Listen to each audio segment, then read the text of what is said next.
الحمد لله نحمده ونستعينه ونستغفره ونؤمن به ونتوكل عليه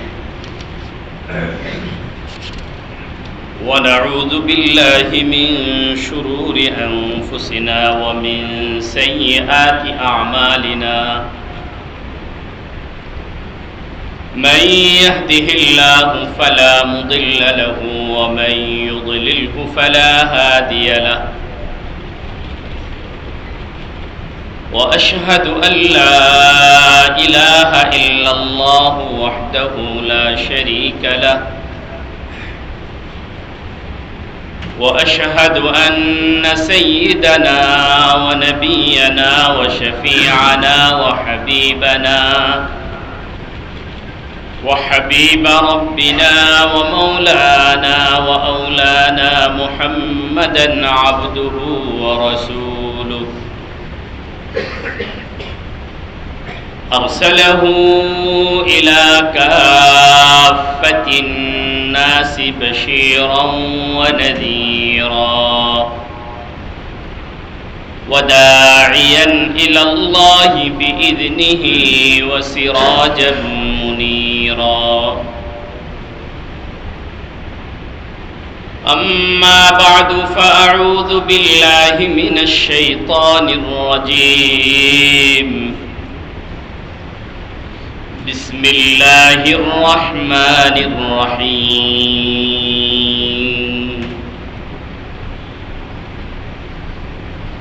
لقد من الله على المؤمنين إذ بعث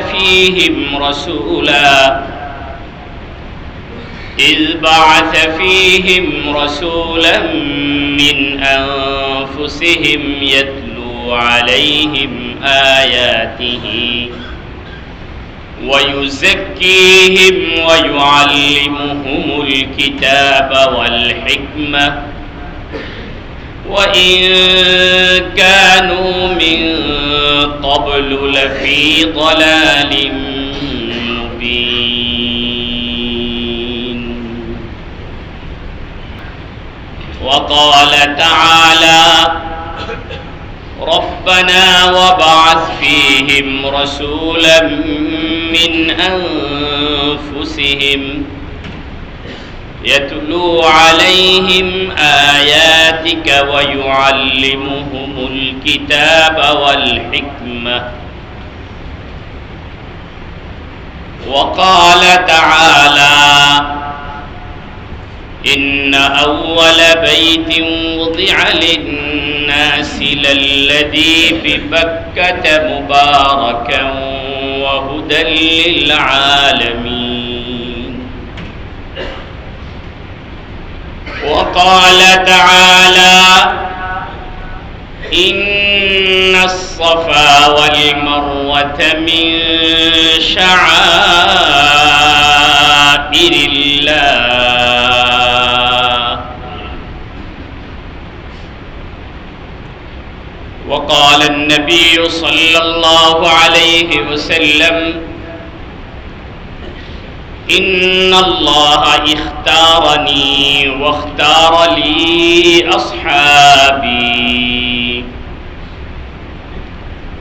أو كما قال عليه الصلاة والسلام صدق الله مولانا العظيم وصدق رسوله النبي الكريم ونحن على ذلك لمن الشاهدين والشاكرين والحمد لله رب العالمين سبحانك لا علم لنا إلا ما علمتنا إنك أنت العليم الحكيم رب اشرح لي صدري ويسر لي أمري واحلل عقدة من لساني يفقه قولي ربي زدني علما رب يسر ولا تعسر وتمم علينا بالخير وبك نستعين يا فتاح اللهم ألهمني رشدي شكلي رحمة للعالمين شانه ويك مرتبة درود إبراهيم بني اللهم صل على محمد وعلى آل محمد كما صليت على إبراهيم وعلى آل إبراهيم إنك حميد مجيد اللهم بارك على محمد وعلى آل محمد كما باركت على إبراهيم وعلى آل إبراهيم إنك حميد مجيد اللهم صل وسلم وبارك عليه الحمد لله ثم الحمد لله আল্লাহ জাল্লা জালালুহু আম্মা নওয়ালুহুর অসংখ্য শুকরিয়া আল্লাহ রাব্বুল আলামিন আমাদেরকে আজকের এই জুমার দিনে জুমা নামাজ আদায়ের উদ্দেশ্যে মসজিদে সমবেত হওয়ার তৌফিক দান করেছেন। এই জন্য অন্তঃস্থল থেকে শুকরিয়া জ্ঞাপন করি বলে আলহামদুলিল্লাহ। অসংখ্য অগণিত দুরুদ এবং সালামের হাদিয়া পেশ করছি পেয়ারা নবী সৈয়দুল মুরসালিন সৈয়দুল কাউনাইন ওয়াস সাকালাইন নবী মুহাম্মদুর রাসূলুল্লাহ সাল্লাল্লাহু আলাইহি ওয়াসাল্লামের উদ্দেশ্যে। সম্মানিত দিনদার পরহেজগার মুসল্লি ভাইরা, কথা ছিল মক্কাতুল মুকাররমা মদিনাতুল মুনাওয়ারার কিছু স্মৃতি আলোচনা করা।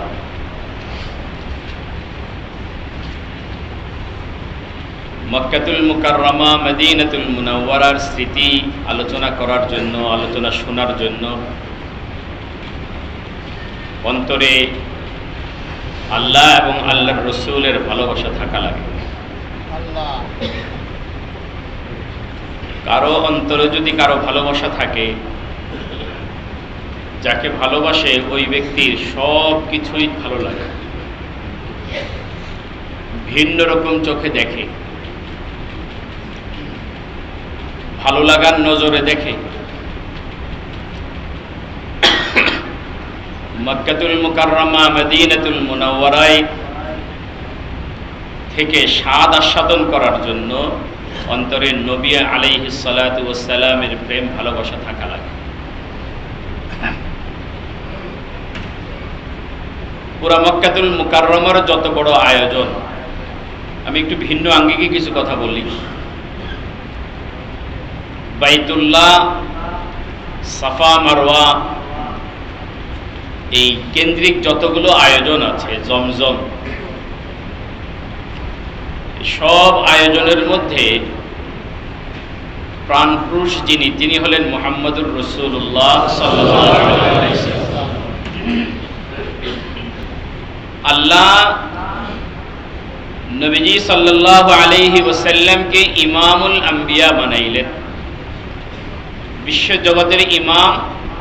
ইমাম আসার আগে আল্লাহ পাক বাইতুল্লাহ বানাইলেন। সাইয়্যিদুনা ইব্রাহিম আলাইহিস সালাতু ওয়াস সালাম কাবা বানাইলেন। বানায়া আল্লাহর কাছে দোয়া করলেন, আল্লাহ আমি আপনার বাইতুল্লাহ বানাইছি, এবার আপনি ইমাম পাঠান। দোয়া করছেন। রাসূল করিম সাল্লাল্লাহু আলাইহি ওয়াসাল্লামকে আল্লাহ পাক রব্বুল আলামিন মক্কাতুল মুকাররমায় পাঠাবেন, এটা আল্লাহ রাব্বুল আলামিনের কুদরতের সিদ্ধান্ত ছিল। নবীজিকে পাঠানোর আগে মক্কার পরিবেশটাকে আল্লাহ পাক রব্বুল আলামিন সাজাইছে।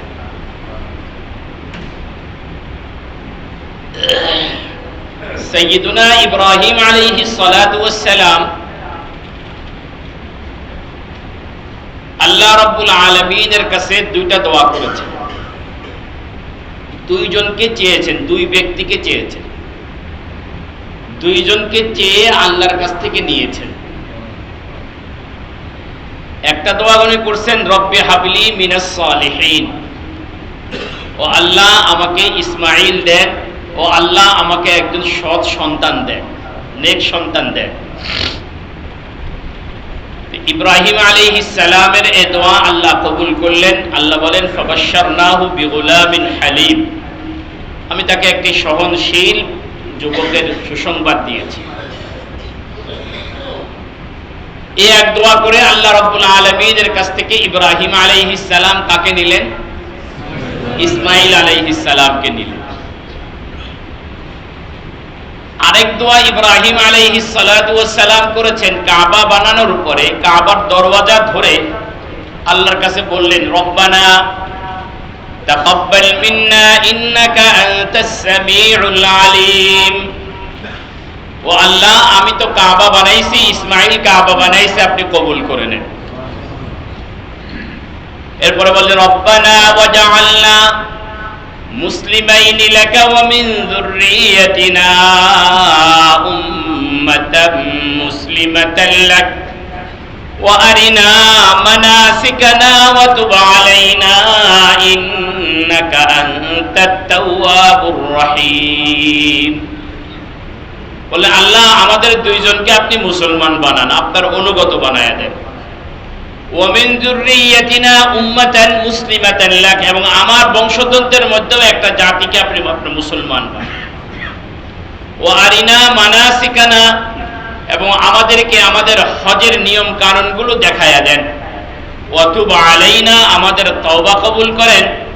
ইন্নাকা আনতাত তাওয়াবুর রহিম, কেননা নিশ্চয় আপনি তওবা কবুলকারী এবং দয়াময়। এরপরে ইব্রাহিম আলাইহিস সালাম দোয়া করেন, রব্বানা ওয়া বা'আথ ফীহিম রাসূলাম মিনহুম ইয়াতলু আলাইহিম আয়াতিকা ওয়া ইউআল্লিমুহুমুল কিতাবা ওয়াল হিকমাতা ওয়া ইউযাক্কিহিম ইন্নাকা আনতাল আজিজুল হাকীম। ও আল্লাহ আপনি তাদের মধ্যে একজন রাসূল প্রেরণ করেন, যে রাসূলের কাজ হবে আপনার আয়াতগুলো তাদেরকে তেলাওয়াত করে শোনাবে, তাদেরকে কিতাব শিক্ষা দেবে এবং হিকমা শিক্ষা দেবে এবং তাদের তাজকিয়া নফস করবে। এই যে দোয়া, এই দোয়ার মধ্য দিয়ে সাইয়্যিদুনা ইব্রাহিম আলাইহিস সালাম আল্লাহ রাব্বুল আলামিনের কাছ থেকে আল্লাহর হাবিবকে চেয়ে নিয়েছেন। এখানে উলামা ইকরাম বিভিন্ন জন ইশকের বিভিন্ন দরজায় গিয়ে বিভিন্নভাবে কথা বলেন।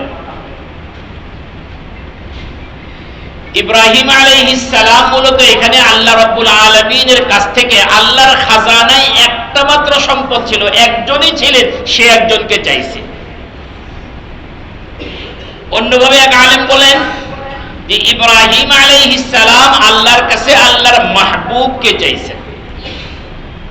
কথা বোঝার চেষ্টা করেন।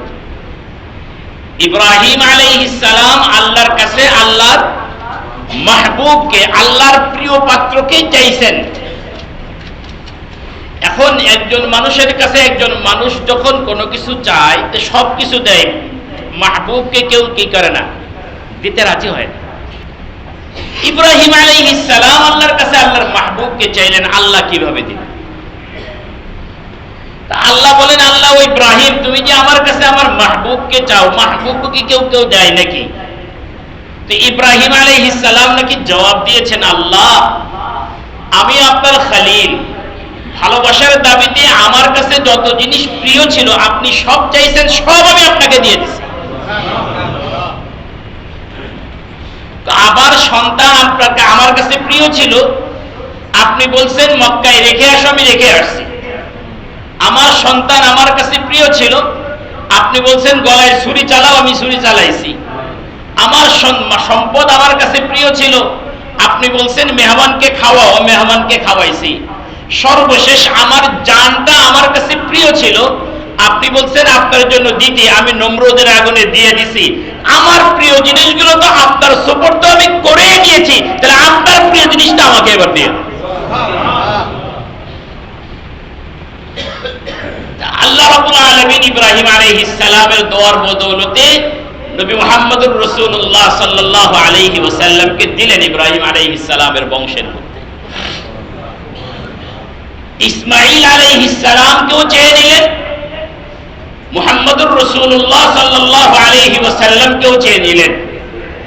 একজন জমজম ওয়ালা আর একজন কাউসার ওয়ালা। সুবহানাল্লাহ বলেন না? একজন জমজম ওয়ালা আর একজন কাউসার ওয়ালা। জমজম ওয়ালাও চাইলেন, কাউসার ওয়ালাও চাইলেন। আল্লাহ জমজম ওয়ালাও ইব্রাহিমকে দিলেন, কাউসার ওয়ালাও নবী ইব্রাহিম আলাইহিস সালামকে দিলেন। মক্কাতুল মুকাররমায় গেলে ইতিহাসগুলো মনে রাখবেন, তাহলে মুহাব্বত তাজা থাকবে। আল্লাহ পাক রব্বুল আলামিন নবীজি ইব্রাহিম আলাইহিস সালামের দোয়া কবুল করলেন। ইসমাঈল আলাইহিস সালামের বংশে নবীজিকে পাঠাবেন, এজন্য পূর্ব প্ল্যানে আল্লাহ রাব্বুল আলামিন হাজারা আলাইহিস সালামকে এই মক্কায় কি করলেন? নিয়ে আসলেন, মক্কায় নিয়ে আসলেন। যে সময় হাজারা আলাইহিস সালামকে মক্কায় আনলেন, এই সময় মক্কায় আর কোনো মানুষ নেই। পুরা ধুধু মরুভূমি, টিলা টঙ্গর ছাড়া আর কিচ্ছু নেই, কোনো গাছপালা নেই, কিচ্ছু নেই, ধুধু মরুভূমি শুধু। ইব্রাহিম আলাইহিস সালাম হাজরা আলাইহিস সালামকে বললেন রেডি হও, রেডি হলেন। জিবরাইল আমিন পথ দেখাইলেন, সামনে জিবরাইল আমিন চলতেছেন, ইব্রাহিম আলাইহিস সালাম, হাজরা আলাইহিস সালাম, কোলের মধ্যে ইসমাঈল আলাইহিস সালাম। এই যেই জায়গাটা সাফা এবং মারওয়ার মাঝখানের যেই জায়গাটা, সবুজ জায়গাটা, এখানে এবং জমজম কূপের যেই জায়গাটায়, সেই জায়গাটাই হযরত হাজরা আলাইহিস সালাম, ইসমাঈল আলাইহিস সালাম সহ এখানে বসবাস করছেন। এখানে রেখে জিবরাইল আমিন চলে গেলেন, বললেন এই জায়গায়। জিবরাইলের পিছনে পিছনে এনাদেরকে রেখে ইব্রাহিম আলাইহিস সালাম রওনা দিলেন। কথা বুঝেন? ইব্রাহিম আলাইহিস সালাম একজন নারীকে আর একটা দুগ্ধপোষ্য শিশুকে একদম উত্তপ্ত রোদের নিচে মরুভূমির বালুকারাশির উপরে রেখে একজন বাবা চলে যাচ্ছেন, একজন অভিভাবক চলে যাচ্ছেন। একজন নারী এই মরুভূমির মাঝখানে শিশু সন্তানকে নিয়ে, বাহ্যিক আয় ইনকামের কোনো পথ নেই, কোথায় যাচ্ছেন স্বামী সেটাও বলে যাচ্ছেন না, কেন যাচ্ছেন সেটাও বলে যাচ্ছেন না। হাজরা আলাইহিস সালাম বারবার জিজ্ঞাসা করতেছেন, আমাদেরকে এখানে রেখে আপনি কোথায় যাচ্ছেন? ইসমাঈল আলাইহিস সালাম, ইব্রাহিম আলাইহিস সালাম চুপ। হাজরা আলাইহিস সালাম জিজ্ঞাসা করেন, ইব্রাহিম আলাইহিস সালাম চুপ, নীরব, কোনো জবাব দেন না।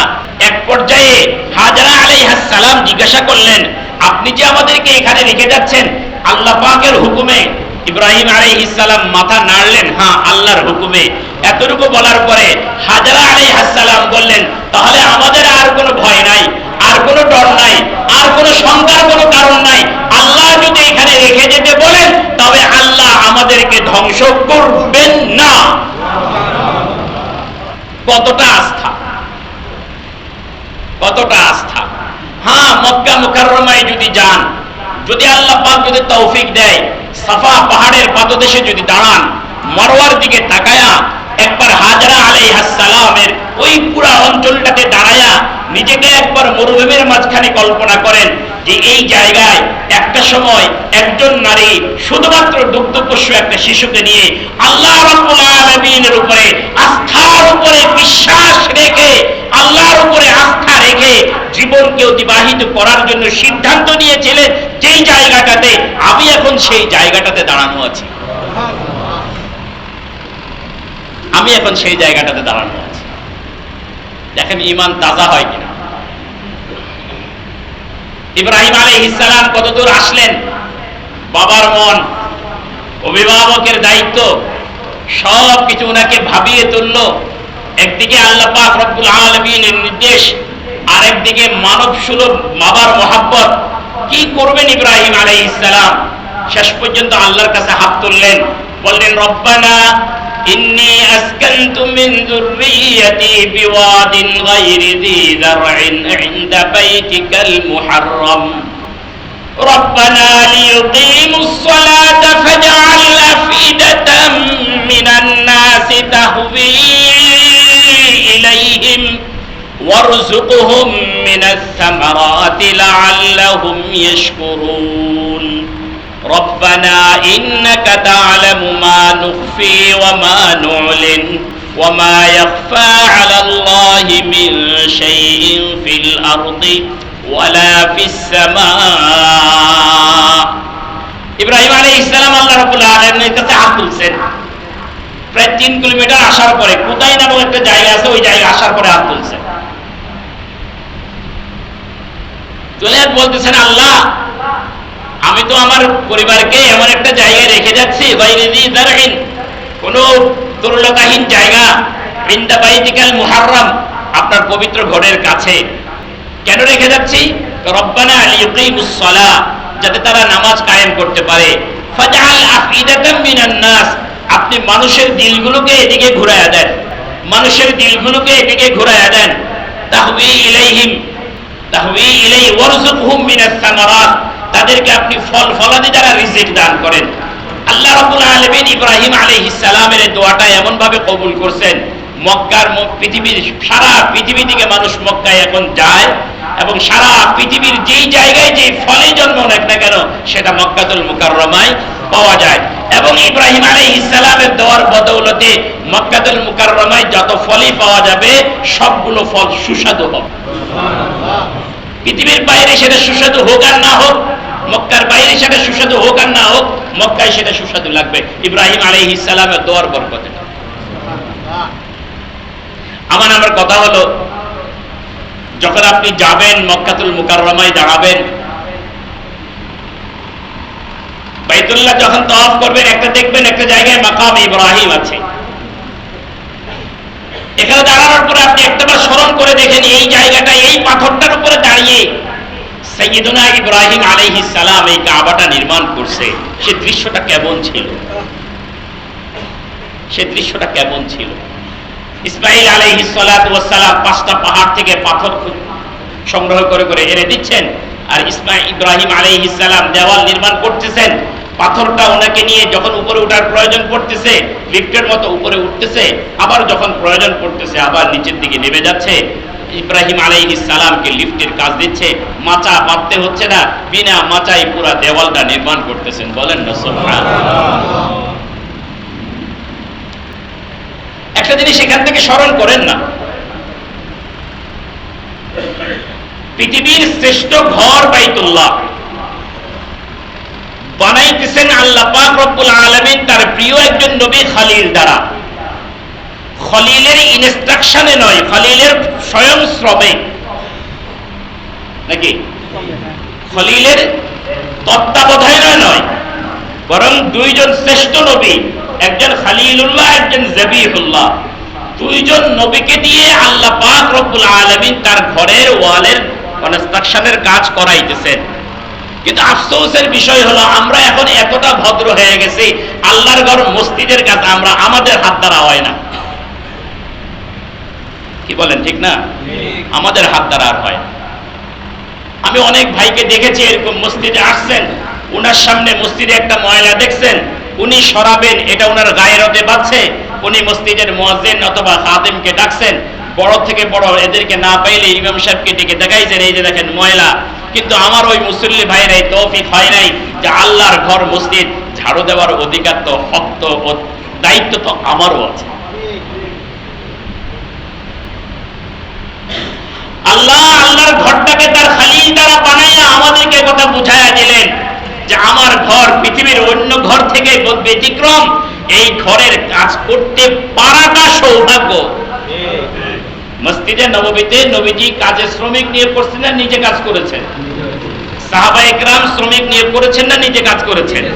আরে যখন মসজিদে নববী নয়, শুধু মসজিদে কুবা যখন বানাইছেন তখনও নবীজি নিজে স্বয়ং কাজ করেছেন। সাহাবায়ে কেরাম পাথর এনে দিচ্ছেন, নবীজি পাথর গাঁথতেছেন। আল্লাহর হাবিবও তো দেখায় দিলেন যে মসজিদের কাজটা নিজেরা করতে হয়। আল্লাহ আমাদেরকে তৌফিক দান করেন, বুঝ দান করেন, সকলে বলি আমিন। আমি বলতেছিলাম এই পুরা বাইতুল্লাহ কেন্দ্রিক যত আয়োজন আছে সবগুলো আয়োজনের মূল প্রাণ পুরুষ হলেন মুহাম্মদুর রাসূলুল্লাহ সাল্লাল্লাহু আলাইহি সাল্লাম। বরং এতটুকু নয়, পুরা সৃষ্টি জগতের পুরা আয়োজনটার আল্লাহ পাক রব্বুল আলামিনের উদ্দেশ্য হলো মুহাম্মদুর রাসূলুল্লাহ সাল্লাল্লাহু আলাইহি সাল্লাম। যদি আল্লাহ রাব্বুল আলামিন আল্লাহর হাবিবকে পৃথিবীতে পাঠানোর সিদ্ধান্ত না থাকতো, তাহলে আল্লাহ পাক রব্বুল আলামিন এই পৃথিবীটা এইভাবে সাজাইতেন না। আমি কোরআনুল কারীমের একটা আয়াত থেকে সামান্য একটুখানি কথা বলবো, যদি আল্লাহ তৌফিক দেন সামনে এটার উপরে বিস্তারিত কথা বলবো। এই সৃষ্টি জগতে, এই পৃথিবীতে আমরা আল্লাহ রব্বুল আলামিনের প্রদত্ত কতগুলো নিয়ামত ভোগ করি, কারো হিসাব আছে? আল্লাহ রাব্বুল আলামিনের যতগুলো নিয়ামত আমরা ভোগ করি, আমরা ভোগ করছি, আল্লাহ আমাদেরকে দিচ্ছেন। কিন্তু কোন নিয়ামত ভোগ করার পরে, আল্লাহ দেওয়ার পরে আল্লাহ আমাদেরকে খোঁটা দেন নাই। এটা বলেন নাই আমি তোমার প্রতি অনুগ্রহ করছি। হ্যাঁ, এটা বলছেন আমার নিয়ামতকে কি করো, অস্বীকার করবা কিভাবে, আমার নিয়ামতকে তোমরা গুণে শেষ করতে পারবা না, এটা বলছেন। কিন্তু আল্লাহ রাব্বুল আলামিন কোন সময় এটা বলেন নাই যে আমি তোর প্রতি অনুগ্রহ করেছি, তোমার প্রতি আমি অনুগ্রহ করেছি, এটা বলেননি। আমাদের জীবনের সবচেয়ে বেশি প্রয়োজন হলো বাতাস। আমাদের জীবনের সবচেয়ে বেশি প্রয়োজন কি? বাতাস। আধা মিনিট বাতাস বন্ধ থাকলে আমাদের জীবন কি? অচল, জীবন শেষ। এই বাতাস এত জরুরি জিনিস, এটাকে আল্লাহ রাব্বুল আলামিন আমাদের কাছে পিওর ভাবে পৌঁছানোর জন্য গাছগাছালির ব্যবস্থা করলেন। এই বাতাস যাতে আমরা সাবলীল ভাবে পেয়ে যাই, আমাদের নিঃশ্বাস নিতে যাতে কোনো রকম কষ্ট যেন না হয়, আমাদের ইরাদাও যেন না লাগে, আমাদের ইচ্ছাও যেন করা না লাগে, আমাদের ইচ্ছার বাইরে যেন বাতাস আসা যাওয়া করে, সম্পূর্ণ ব্যবস্থাপনা করে দেওয়ার পরেও আল্লাহ পাক কোনোদিন বলেন নাই, ও বান্দা আমি তোমার জন্য এত জরুরি জিনিস বাতাস সৃষ্টি করে দিয়ে তোমার জন্য ইহসান করেছি, তোমার প্রতি অনুগ্রহ করেছি, এ কথা আল্লাহ কোনোদিন বলেন। আমাদের দ্বিতীয় সবচেয়ে জরুরি জিনিস হলো পানি। এই পানিটাকে আল্লাহ পাক রব্বুল আলামিন अवेलेबल করে দিলেন। আমাদের জন্য পানিকে সংরক্ষণ করার জন্য আকাশে মেঘমালার ব্যবস্থা করলেন। পানিকে সংরক্ষণ করার জন্য জমিনটাকে টাঙ্কি বানায়া দিলেন। পানিটাকে সংরক্ষণ করার জন্য সমুদ্রকে গোডাউন বানায় রাখলেন, নদীকে রাখলেন, এত ব্যবস্থাপনা করলেন।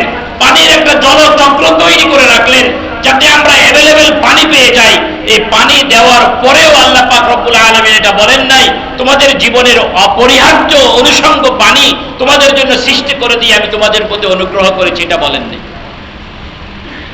আমাদের জীবনের পরিচালনার জন্য আরেকটা অপরিহার্য বিষয় হলো সূর্য। এই সূর্যকে আল্লাহ পাক রব্বুল আলামিন আমাদের অধীন করে দিয়ে সূর্যের আলোকে আমাদের খেদমতে লাগাইয়া দিয়া আল্লাহ পাক রব্বুল আলামিন যে অনুগ্রহ আমাদের উপরে করেছেন, এই অনুগ্রহের জন্য কোনোদিনও খোঁটা দেন নাই, কোনোদিনও বলেন না আমি তোমাদের প্রতি অনুগ্রহ করছি। আমাদের খাদ্যের জন্য অপরিহার্য আরেকটা হলো চাঁদ। তারকারাজি চাঁদ সৃষ্টি করে, তারকারাজি সৃষ্টি করে, গ্রহ নক্ষত্র সৃষ্টি করে, এই পুরা পৃথিবী সৃষ্টি করে আমাদের প্রতি যে অনুগ্রহ করেছেন, এই অনুগ্রহের কারণে আল্লাহ পাক কোনোদিন বলেন নাই আমি তোমার প্রতি অনুগ্রহ করেছি।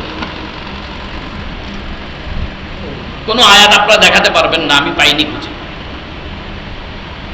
আমার বডিটাকে এত সুন্দর করে সৃষ্টি করে, আপনাকে এত সুন্দর করে সৃষ্টি করেও আল্লাহ পাক রব্বুল আলামিন কোরআনে কারীমের মধ্যে কসম কেটে তারপরে বলেছেন আমি সবচেয়ে তোমাকে সুন্দর করে সৃষ্টি করেছি। আমাকে এত সুন্দর করে সৃষ্টি করেও এই কথা বলেন নাই তোমাকে সুন্দর করে সৃষ্টি করে তোমার প্রতি অনুগ্রহ করেছি। কিন্তু একটা নিয়ামত এরকম ছিল যেটা আল্লাহ রাব্বুল আলামিন আমাদেরকে দিয়ে আমাদেরকে বলছেন আমি তোমাদের প্রতি অনুগ্রহ করেছি। বলেন না সুবহানাল্লাহ। সে নিয়ামতটা কি জানেন? সে নিয়ামতটা হলো আল্লাহর নবীকে আমাদেরকে দিয়ে আল্লাহ বলেন আমি আমার নবীকে তোমাদেরকে দিয়ে তোমাদের প্রতি অনুগ্রহ করেছি, খোঁটা দিয়েছেন না। দেখি যে নিয়ামত আমাদের জীবনের জন্য সবচেয়ে বেশি প্রয়োজন, যে জিনিসটা, সেটার নাম কি বলেছিলাম? বাতাস। বাতাসের মূল্যের তুলনায়, বাতাসের তুলনায় নবীর মূল্য আল্লাহর কাছে বেশি ছিল। পানির তুলনায় নবীর কদর আল্লাহর কাছে বেশি ছিল। সূর্য, গ্রহ, নক্ষত্র, চাঁদ, সূর্য, পৃথিবী সব কিছুর তুলনায় নবীজির মূল্য বেশি ছিল। আমার বডি সুন্দর করে বানানোর তুলনায় নবীজির মূল্য আল্লাহর কাছে বেশি ছিল। বিদায় আল্লাহ পাক রব্বুল আলামিন কায়নাতের সমস্ত নিয়ামত দেওয়ার পরেও আল্লাহ বলেন নাই আমি অনুগ্রহ করেছি, কিন্তু নবীজিকে দিয়েই আল্লাহ বললেন লাকাদ মান্নাল্লাহু আলাল মুমিনিন, আল্লাহ মুমিনদের প্রতি অনুগ্রহ করেছেন। বলেন না সুবহানাল্লাহ। এবার বলেন তো দেখি কত বড় নিয়ামত আমরা পাইলাম, কত বড় নিয়ামত আমরা আল্লাহ আমাদেরকে দিলেন। আল্লাহ পাক তার সৃষ্টি জগতের কোন বস্তু দিয়ে কি করেন নাই, এ কথা বলেন নাই আমি অনুগ্রহ করেছি। আদম আলাইহিস সালাম থেকে নিয়ে শুরু করে সাইয়্যিদুনা ঈসা আলাইহিস সালাম পর্যন্ত ১৬ লক্ষ নবী পাঠায়াও আদমকে পাঠাইয়া আল্লাহ পাক বলেন নাই আমি আদমকে পাঠাইলাম ও মানব জাতি তোমাদের প্রতি অনুগ্রহ করলাম, আমি নূহকে পাঠাইলাম ও মানব জাতি তোমাদের প্রতি অনুগ্রহ করলাম, আমি খলিলুল্লাহকে পাঠাইলাম, খলিলুল্লাহকে পাঠাইয়া তোমাদের প্রতি অনুগ্রহ করলাম। কিংবা হযরত খলিলুল্লাহকে আল্লাহ কথা বলেন নাই যে নমরুদের আগুন থেকে তোমাকে বাঁচাইয়া তোমার প্রতি অনুগ্রহ করলাম। নূহ নবীকেও এই কথা বলেন নাই তুফান থেকে বাঁচাইয়া আমি আপনার প্রতি অনুগ্রহ করলাম। কিংবা ইউনূস নবীকেও আল্লাহ কথা বলেন নাই মাছের পেট থেকে বাঁচাইয়া আমি আপনার প্রতি অনুগ্রহ করলাম। ঈসা নবীকেও আল্লাহ কথা বলেন নাই জালেমদের হাত থেকে, ইহুদিদের হাত থেকে আপনাকে বাঁচাইয়া আমি আকাশে উঠাইয়া নিয়ে আপনার প্রতি অনুগ্রহ করলাম, এটা বলেন নাই। শুধুমাত্র উম্মতে মুহাম্মাদীকে আল্লাহ বললেন ও উম্মতে মুহাম্মাদী আমি আমার নবীকে তোমাদের প্রতি পাঠাইয়া তোমাদের প্রতি অনুগ্রহ করলাম।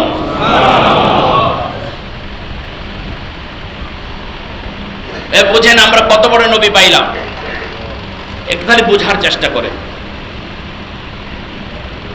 আদম থেকে নূহ ঈসা আলাইহিস সালাম পর্যন্ত সব নবীও নবী, আমাদের নবীও কি নবী। দুই নবীর মধ্যে তফাৎ বোঝার চেষ্টা করেন। আদম নবীকে পাঠানোর পরে আল্লাহ বলেন নাই আমি লাকাদ মান্নাল্লাহ, নূহ নবীকে পাঠাইও আল্লাহ বলেন নাই লাকাদ মান্নাল্লাহ, ইব্রাহিম নবীকে পাঠাইও বলেন নাই আমি অনুগ্রহ করেছি, হুদ নবীকে পাঠাইও বলেন নাই আমি অনুগ্রহ করেছি।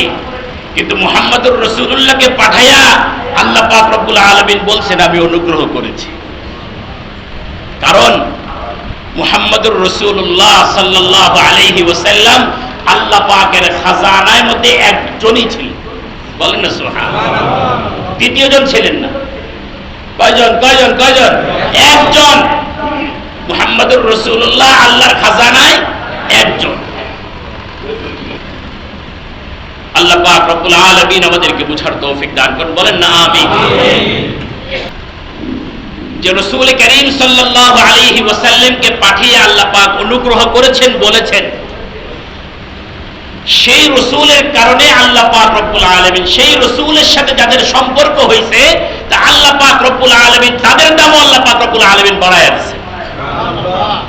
আমি আলোচনা চলতেছিল মক্কা মুকাররমা নিয়ে, কাবা নিয়ে, আমি আবার আলোচনা সেখানে আসছি। রাসূল করিম সাল্লাল্লাহু আলাইহি ওয়াসাল্লামের সাথে যখন একটা চাদরের সম্পর্ক হয়েছে তো আল্লাহ রাব্বুল আলামিন সেই চাদরের আলোচনা কোরআন শরীফে নিয়ে আসছেন। নবীদের সাথে যখন একটা কম্বলের সম্পর্ক হয়েছে সেই কম্বলের আলোচনা আল্লাহ পাক রব্বুল আলামিন কোরআনুল কারীমের মধ্যে নিয়ে আসছেন। কোন জায়গায় নবীজির নাম ধরে না ডেকে বলছেন চাদর উঠাইয়া দিয়েছেন, চাদর গায়ে ডড়াইয়া দিয়েছেন, বলছেন ইয়া আইয়ুহাল মুদ্দাসসির, কম্বল আসছে তো ইয়া আইয়ুহাল মুজাম্মিল বলছেন। নবীজির সাথে সম্পর্কিত হওয়ার কারণে সেই জিনিসের আলোচনা আল্লাহ পাক রব্বুল আলামিন কোরআনুল কারীমের মধ্যে করার অর্থ হলো ওই জিনিসের সম্মান বাড়ায়া দেওয়া, ওই জিনিসের ইজ্জত বাড়ায়া দেওয়া, ওই জিনিসের মান বাড়ায়া দেওয়া, ওই জিনিসের শান বাড়ায়া দেওয়া। যদি রাসূল করিম সাল্লাল্লাহু আলাইহি ওয়াসাল্লামের সাথে সম্পর্কিত হওয়ার কারণে আল্লাহ পাক রব্বুল আলামিন যেই মাসে নবীজিকে পাঠাইলেন মাসের নাম রেখে দিলেন রবিউল আউয়াল। রবি মানে হলো বসন্ত, প্রথম বসন্ত। এই পৃথিবীতে নবীজি যেই সময় আসছেন সেই সময় সত্যিকার অর্থে পৃথিবীতে সর্বপ্রথম বসন্ত হয়েছে। রাসূল করিম সাল্লাল্লাহু আলাইহি ওয়াসাল্লামকে আল্লাহ পাক জুমার দিন পাঠান নাই। মানুষ বলতে পারে জুমার কারণে মর্যাদা হয়েছে, ওই জন্য সোমবারে পাঠাইলেন। নবীজির কারণে সোমবারের মর্যাদা বাড়ায় দিলেন, এই কারণে সোমবারে রোজা রাখার ফজিলত বেড়ে গেল। রাসূল করিম সাল্লাল্লাহু আলাইহি ওয়াসাল্লামকে আল্লাহ পাক রব্বুল আলামিন মক্কা মুকাররমায় যখন পাঠালেন, মক্কা মুকাররমার কসম কাটলেন, বললেন লা উকসিমু বিহাদাল বালাদ, আমি এই শহরের কসম করে বলছি। বলে আল্লাহ পাক, কেউ যদি প্রশ্ন করে আল্লাহ এই শহরের কসম কেন করলেন? এই শহরে আপনার ঘর বাইতুল্লাহ আছে, এই জন্য করেছেন। এই শহরে আপনার খলিলুল্লাহ এসেছে, এই জন্য করেছেন। আল্লাহ বলেন না না না, আমি বাইতুল্লাহ তো আগেও ছিল, তাওরাতে আমি মক্কা শহরের কসম কাটি নাই, ইনজিলে আমি মক্কা শরীফের কসম কাটি নাই, জাবুরে আমি মক্কার কসম খাই নাই, 100টা সহিফার ভিতরে মক্কার কসম খাই নাই। মক্কার কসম খাইছি তো কুরআনুল কারীমের মধ্যে কসম করেছি।